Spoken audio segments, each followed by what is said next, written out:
Thank you very much for the introduction. Yeah, I'm Albrecht. I'm the founder and CEO of Bitbond, and we are the first global marketplace lending platform for small business loans, and we use blockchain technology for payment processing, which is why I've been using this kind of technology for over 4 years. And today I want to show you a little bit of the technical background, actually what's the underlying thing from a technology perspective of blockchain, and then dive into a couple of applications, because the technological part is interesting to some degree, but what's really interesting in my view is what you can actually do with it and what are the day-to-day advantages that might come out of this technology.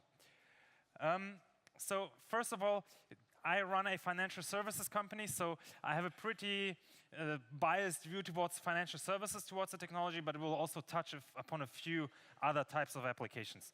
But generally, from a financial services perspective, the great thing about blockchain technology is that you can run financial services independently of banks, and that's something that was not really possible so far. There's a lot of innovation in financial services already. On this slide here, we see the homepage image of Wells Fargo, which is one of the largest banks in the world. And there's a logo attached to every kind of service that they provide. And these are all fintech startups that are providing a service in that specific niche and competing with Wells Fargo and many other banks. One thing that all of these startups typically have in common is that they need a banking partner in order to provide the service that they do provide. And this is either for regulatory reasons and or for infrastructure reasons, because they need to connect to the local payment system, they need to have the license, they need to comply with anti-money laundering standards, and for all these reasons, they typically need banks. And especially in the technical aspect, it doesn't really make sense nowadays to set up a new bank just because you want to run payments on your type of financial service. And so these startups typically work together with banks, and this is just a few examples of German fintech startups and the banks that they work together with. These banks typically run in the background, and then as a consumer, you would not really notice that they are there. However, for the startup, there's a huge disadvantage by working with a bank. It costs a lot of money because obviously the bank doesn't provide the service for free. And the other thing is that typically for the bank as a startup, you're one of their smallest customers. So they don't pay as much attention to you as that you would normally want. And when you want to change something or build something new, it normally takes quite a while until the bank adapts to your new requirements. Now, let's move to blockchain and first look at the technical background and then see why it's so advantageous in today's financial services. When we look at blockchain, it's actually a side product of Bitcoin. The inventor of Bitcoin wanted to create digital cash. That was his goal. And that was not possible before he invented the blockchain, because in the digital world, the concept of scarcity doesn't really exist. When you have a digital asset like an image file or an MP3 file, and let's say you sell an image for $5 to somebody else, then they can make endless copies of this image and distribute it via the internet, and you have no control over it, even though you're the original creator. And that's exactly the reason why digital assets in that sense didn't really exist, because there was no scarcity. They were inflationary and therefore would not be very well suited as digital cash. And therefore, the inventor of Bitcoin came up with this concept of the blockchain, which is basically a distributed ledger or a distributed database. So normally you would have one database which stores all information, and it's also like a central point of failure. So if somebody wanted to change a record in a database, if they had access to that one copy, it would be possible. With the blockchain, it's distributed. There is thousands of synchronous copies of the database, and that means that when you store information in there, it's nearly impossible to change it. And therefore, you can create digital cash on top of the blockchain. And that works in a way that, let's say, we think about Bitcoin, which is an implementation of the blockchain. And somebody owns one Bitcoin, and now they send it to another person. And this transaction is visible on the blockchain. The blockchain is an open database which everybody can check into and look up information from.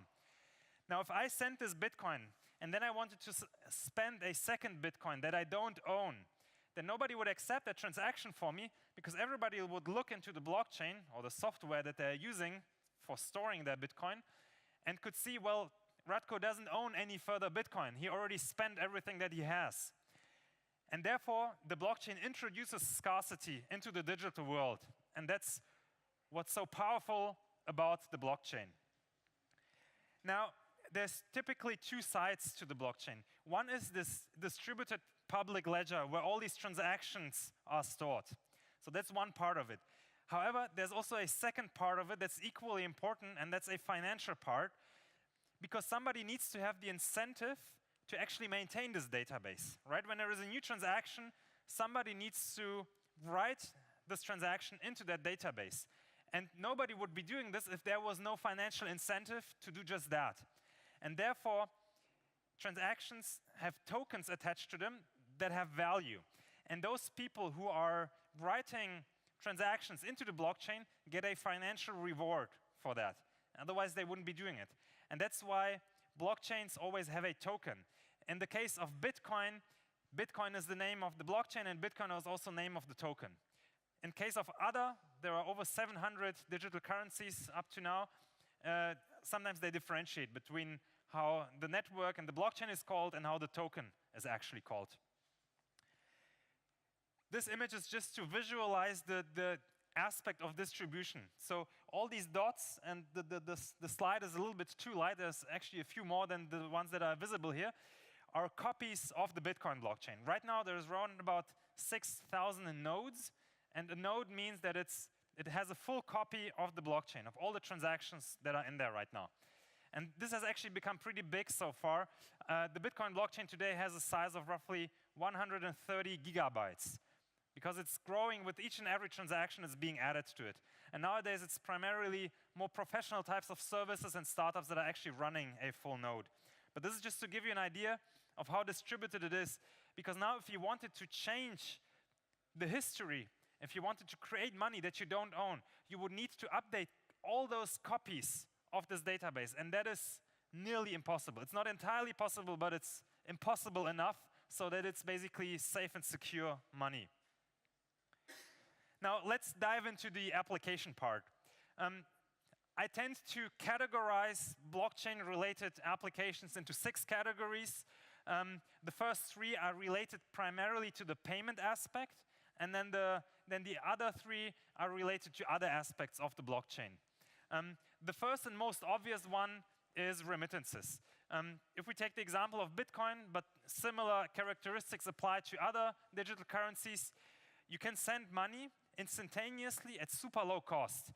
It's basically like sending an email. So if you own Bitcoin and you send it to somebody else, the transaction arrives there within a matter of seconds, and you don't really care where the recipient is. Are they in the same room with you? Are they in the same country? Or are they at the other end of the world?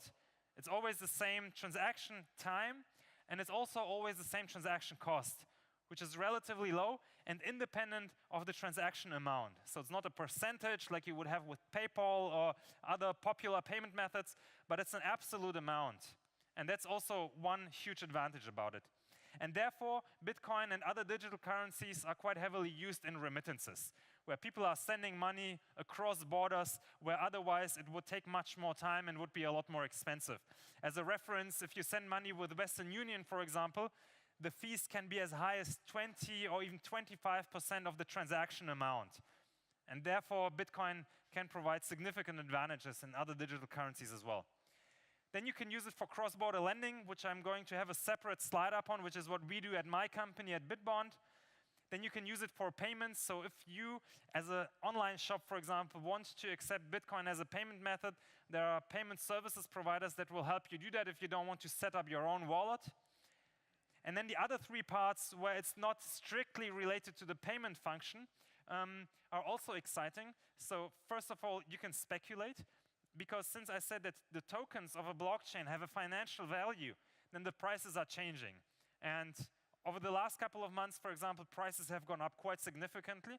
And this is partially due to the fact that a lot of people have been betting on the sector, have been betting on individual currencies, and as a result, the prices went up. So speculation is also one part that's a use case, basically, for digital currencies.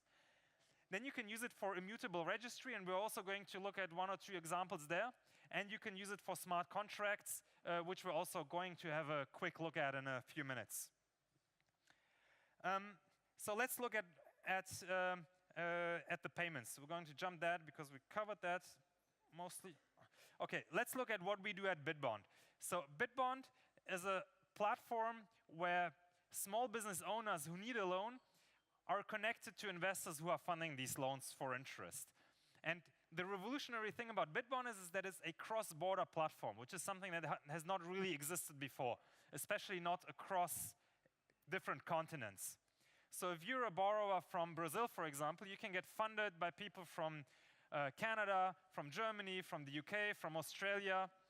And now the thing is, if all these people send money to Brazil with traditional means, like a wire transfer or PayPal, then that would cost a lot of money and it would take a long time.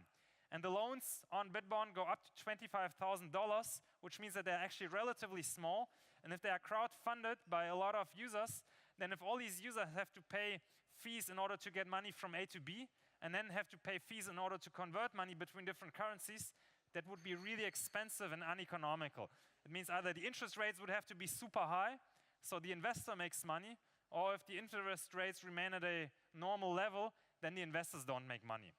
And therefore, we basically replace conventional payment methods with Bitcoin. And the users on both sides of the transactions convert, but they do that locally. So when a borrower in Brazil gets their loan paid out, then they can withdraw it to their bank account, but then they convert it locally for a very small fee and don't have to pay the huge fees that you need in order to send money across continents.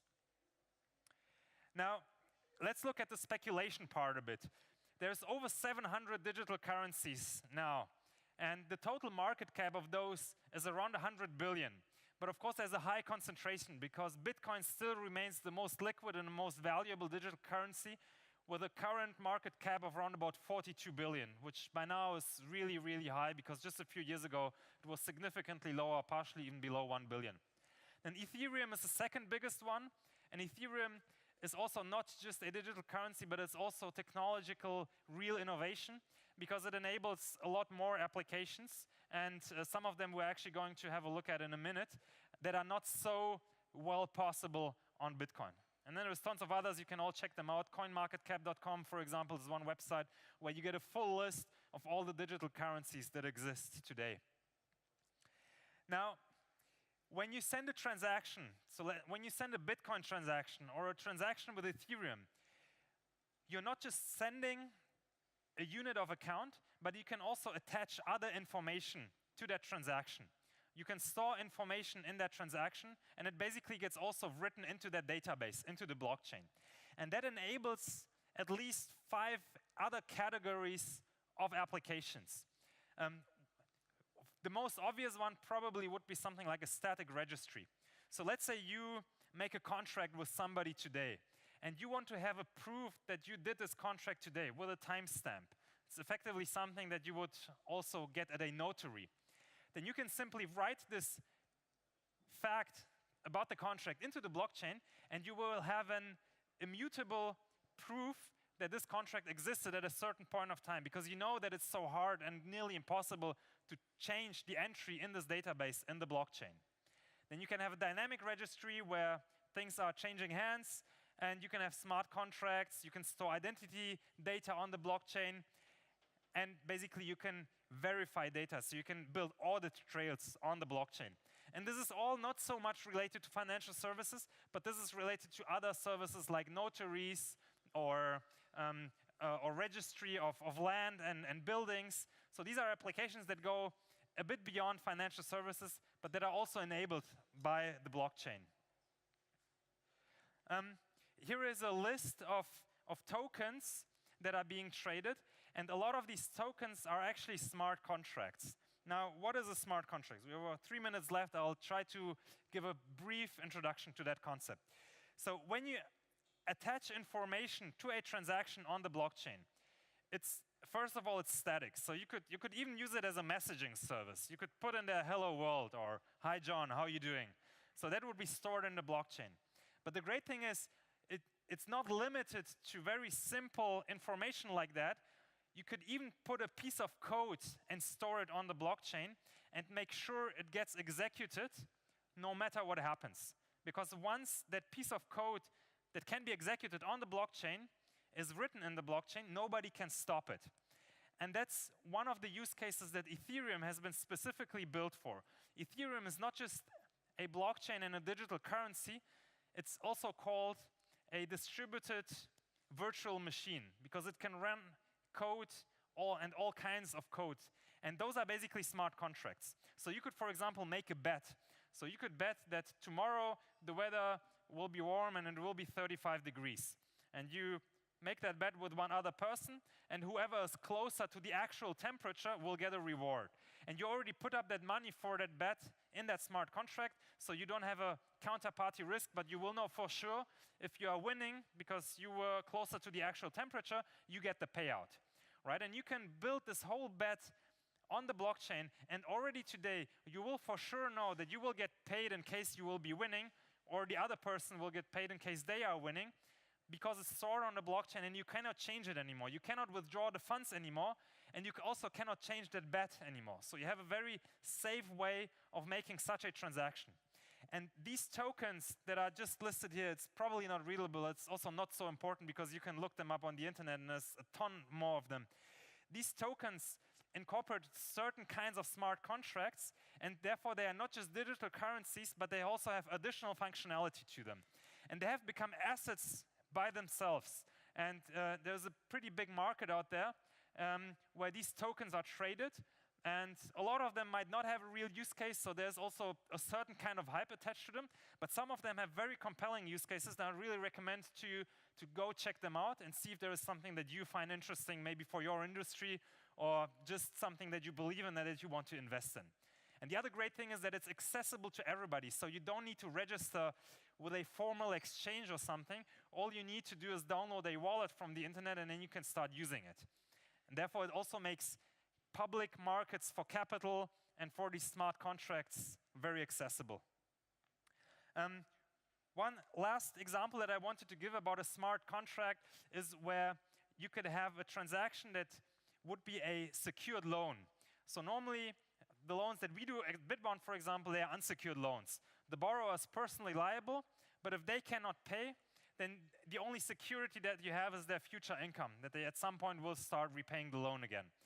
But you could also do a secured loan, and you could secure it via the blockchain if you had an asset that you can get access to via the blockchain. And this could be a car, for example. So let's assume you have a smart contract where one part of it is the key to the car. So you don't have a physical key, but you have a digital key that makes you open and start that car. And let's assume that this key was only valid as long as you were making your payments on that loan. Then you could tie the security directly to the loan. And if somebody stopped making their payments on that loan, then you could also refuse their access to that car. And you could sell those keys to the car to somebody else without actually being physically present at that car. And therefore, this smart contract could enable something like secured loans via the blockchain. So these are the use cases that I wanted to show you today. I don't know if we have time for questions, probably not so much, but I'll also be here after the talk, and yeah, happy to discuss these things with you. Thanks.